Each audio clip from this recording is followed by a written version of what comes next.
What is the worst thing you've ever done for money? Mine isn't all that bad, but I still feel crappy about it.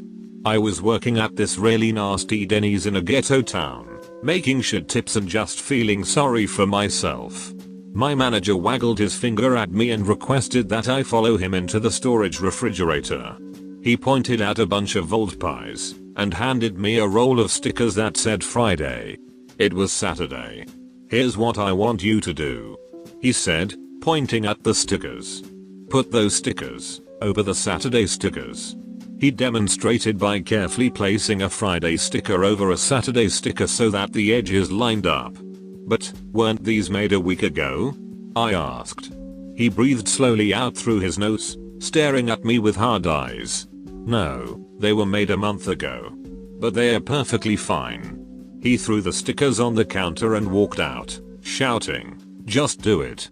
I felt sick as I carefully placed the sticky little liars on the ancient pies.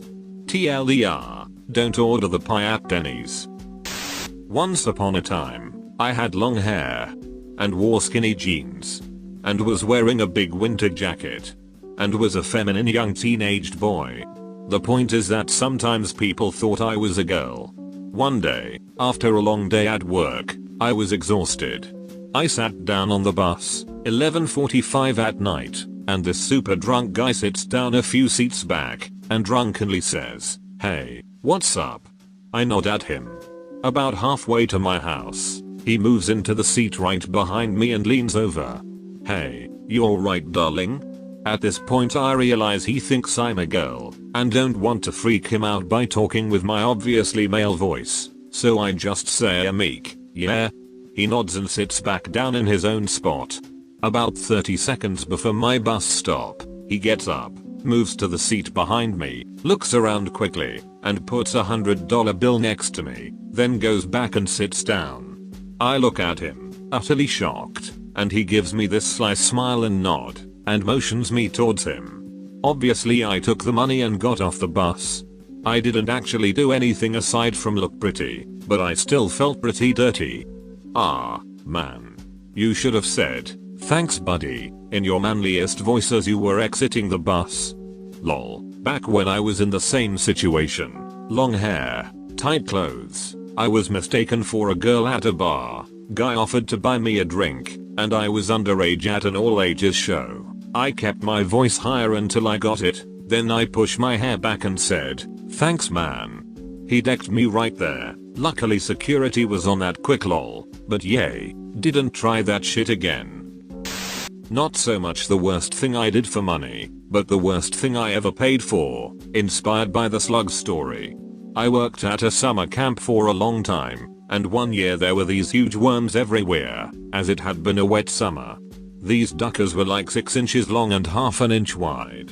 I told a bunch of 9-year-olds I'd give them $1 each if they ate a worm, but very quickly the market economics of the situation drove the price down, as some of these 9-year-olds displayed some sharp business savvy, undercutting one another until the price was down to 5 cents per worm. I am responsible for worm genocide at a summer camp, and it only cost me about $3, and a lot of puking children. I think I've told this story before, and I'm late to the party. When I was a teenager, a man offered me $100 to pee in his coffee cup at a 24 coffee house I hung out at. I did it, and then he looked me directly in the eyes as he drank it. This happened several times. To a 15-year-old, having someone pay you to pee and then drink it seemed awesome, and it was. Then I got older and learned it was a fetish, and for some reason, it shocked me. I don't regret it though. Bear Grylls has serious problems and should seek professional help. I worked on a frack drilling rig for one day.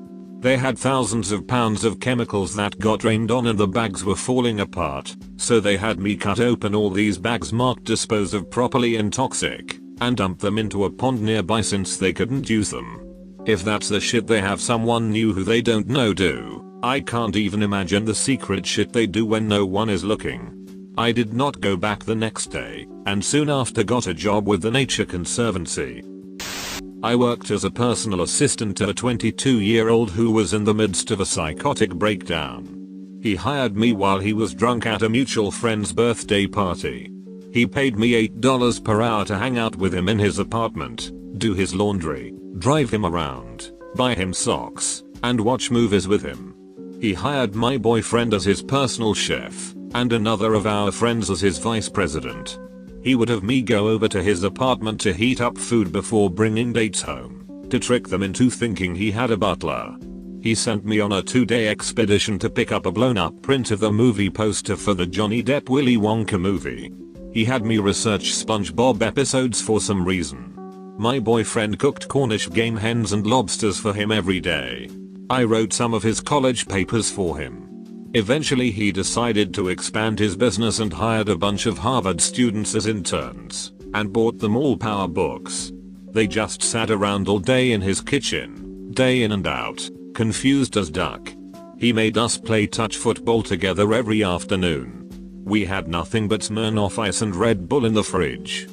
Eventually it culminated in him taking us out for a night of debauchery, which ended up at a sleazy tattoo parlor, where he told us he'd give us money to tattoo his name on our bodies. He got a tattoo, 2 of the interns got tattoos, and my best friend who was along for the ride got a tattoo. I agreed to let him pay to pierce my nipple for a lesser sum of money. Ultimately he wound up crying hysterically while making out with my best friend. The next day his mother visited, found out what was going on, froze his assets, and shut the whole thing down. He bought us an arcade game, Killer Instinct, to put in our apartment as severance pay, and dropped out of school. We found out later that he had formerly gone to Brown University, where he was expelled for selling mushrooms, but because his father was a judge, he got off. It was the weirdest summer of my life. I made about $3,500. When I was about 17, some freshman girls at my school asked if I could get them any sort of pills. I told them yeah, and asked what they wanted. The girls said ecstasy. I knew where to get ecstasy, but they wanted it within the next 6 hours or so. Knowing they were complete idiots, I told them it'd be $10 per pill, so they asked for 3. I got a plastic bag and put 3 vitamin C tablets in it, and sold it to them. The next week, they asked me for more because they said it barely worked. I cleaned houses in my lingerie, gig I picked up in art school. At first I loved it, $20 per hour, they aren't allowed to touch, the clients were really respectful. Of course all of them wanted you to scrub the floor, on your hands and knees. After a month I started to feel awful about myself. Degraded. My last client treated me terribly, acted like I was a slave. He told me I did a bad job, and made me do it again. And again. And again. Until I was in tears. That's what he wanted. He paid me, tipped me very well. I felt gross and quit after. I didn't do this, but it happened to me. Last year while attending college, I stopped at a store one night to stock up on beer for the night. While I was walking in, a woman in a beat up old green car called out to me and asked me to come over to her. She looked like she was on the verge of crying, and gave me her sob story about how she was 20 minutes away from home and she ran out of gas, but didn't have enough money to make it back. It was close to Christmas, so being the sucker I am, I handed her all of what I had in my wallet, about $8 or so. I said, "Merry Christmas," and turned around and left. She didn't even say thank you. A little fishy, but I just shrugged it off. Fast forward a year later. I was at the same store grabbing, you guessed it, more beer for the night with some friends, when the same woman in the same green car pulled up by us. She gave us the exact same story and asked for a few bucks. I told my friends that it was a scam, and gave her a dirty look. On our way out I watched her giving the same sob story to a couple of other people, and I yelled, "She's lying, don't listen to her." They walked away, and the woman, who apparently was out of gas, sped away and gave me the harshest death stare I've ever gotten.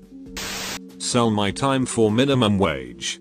This stops being acceptable when you realize, I just cleaned a filthy toilet for 45 minutes. And I got paid $6 for that shit, before taxes. Where in the world would someone approach me and say, this toilet has been shat upon by 200 people throughout the day, and they might not have all the motor skills required to do so. I'll give you $6 to clean it. And then somehow, I say, yes, why sure, I'll do that.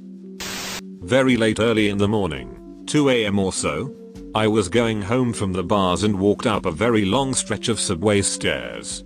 I was wearing a short skirt. The guy behind me offered me $100 to walk up the stairs again, and well, I needed the money. I walked up the stairs again. He gave me the money. I walked away. In high school, my buddy and I become the art club's president and treasurer, respectively. We were broke, so we robbed the club for gas money and beer. We found free things the club could do, so it's not like we stole the cash and screwed them over. We also set up a fake field trip, collected the cash, buy-in from everyone, and threw a giant party. The whole club was in on it.